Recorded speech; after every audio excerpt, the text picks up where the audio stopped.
अस्सलाम वालेकुम दोस्तों, तुसी देख रहे हो देश पंजाब टीवी ते मैं तुहाडा मेज़बान मुहम्मद अफजल चोइया।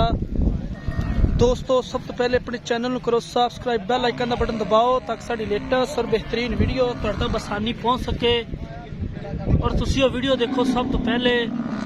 दोस्तों डेली की निस्बत जनाब अज गग्गो मंडी मौजूद है हैं। पहलन झोटी की वीडियो लैके आए, पहला सुबह हुई है माशाल्लाह।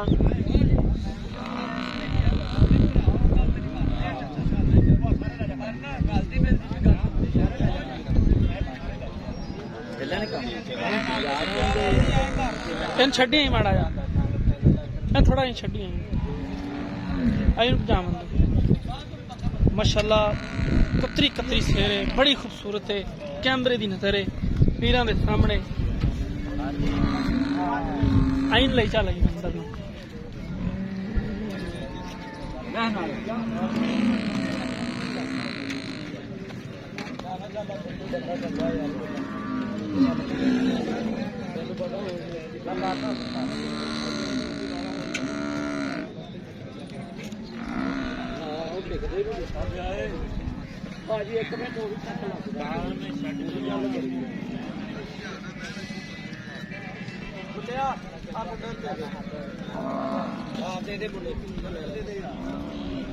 माशाल्लाह पहला सुहा सोई है, पिछे कट्टी है और माशाल्लाह वंडा चंगियां ने, नस्लजात अच्छी है, खूबसूरत नस्ल है, गग्गो मंडी च मौजूद है। बाकी दा मुल मालकां तो पुछांगे किन्ने दी उन्होंने सेल करनी है।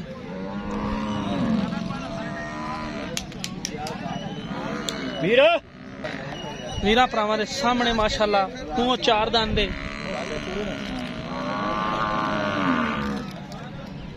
गले के लिए, फिराश के लिए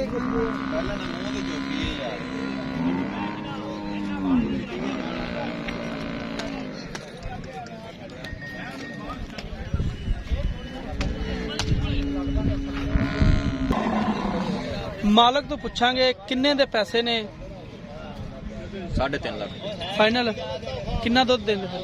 12 किलो दूध, दो टाइम पिछे की जांदे? कट्टा कट्टा कट्टा पिछे कट्टिया मगरा कट्टा पिछे कट्टा है।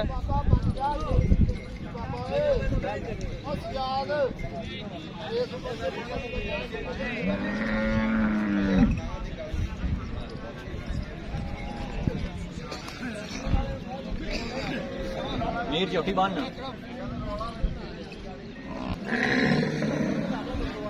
पिछे कट्टा है जी।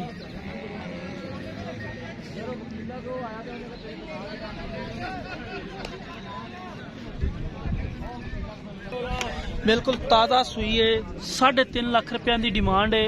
अगर किसी वीर भरा ने झोटी खरीदनी है, राबता नंबर डिस्क्रिप्शन च लग्या होंदा 0307 351 8578। उम्मीद करांगे अज वाली वीडियो तुहानू पसंद आएगी।